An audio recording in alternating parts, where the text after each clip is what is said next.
balaadhan oo si heersare loo soo agaasay ayaa lagu qabtay degmada Wadaamago taasi oo lagu dayactiri doono wadada isku xidha gobolada Togdheer Saraar iyo weliba Sool wajigooda hore lagu dhameyn doono inta u dhaxaysa degmada Wadaamago ilaa Cadeeye waxaa munaasabadani ka soo qayb galay barasabka gobolka Saraar Axmed Cali Nuur maayirka magaalada Caynaba Faysal Axmed Jaamac taliyaha qaybta booliiska ee gobolka Saraar mas'uuliyiin kala aad u tiro badan dayactirka lagu sameyn doono wadadani ayaa wax weyn ka qaatay ururka Saaf oo kamid ah ururka wadaniyiinta Soomaaliland wuxuuna qalab fara badan gaarsiiyay dadka muruqmaalka ayagu ka shaqeyn doona wadadaasi wadadan isku xiri doonto deegaanada Togdheer Saraar iyo weliba Sool ayaa noqon doonta wado ay shaqo abuur ka heli doonaan dhalinyaro fara badan oo ku dhaqan deegaanadaasi iyadoo halkaasina lagu qaybiyay qalab fara badan oo fududeyn doona hawsha dayactirka wadadaasi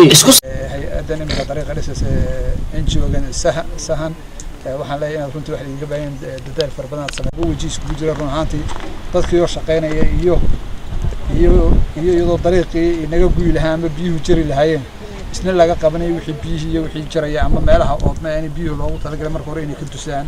haday oodmeena in la furaan haday ay biyuhu kala tawadada iyo waxtarkeed iyo kale oo ah ana shaqaalaha ka hawlgelaya wadada oo aad loogu baahnaa taasoo dhalinyarada baa tuban oo bilaa camal ahayd oo macnaha ka shaqeynayso imika ka hawlgelaysa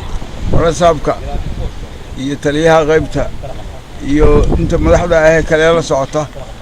waxaan kaloo salaamayaa NGO-dan oo timiye wadada hagaajinaysa ayaan salaamayaa anigoo aan gudoomiyaha sahan waxaan sheegayaa shaqada si loogu talagalay baan ugu wadaynaa hadaan nahay ururka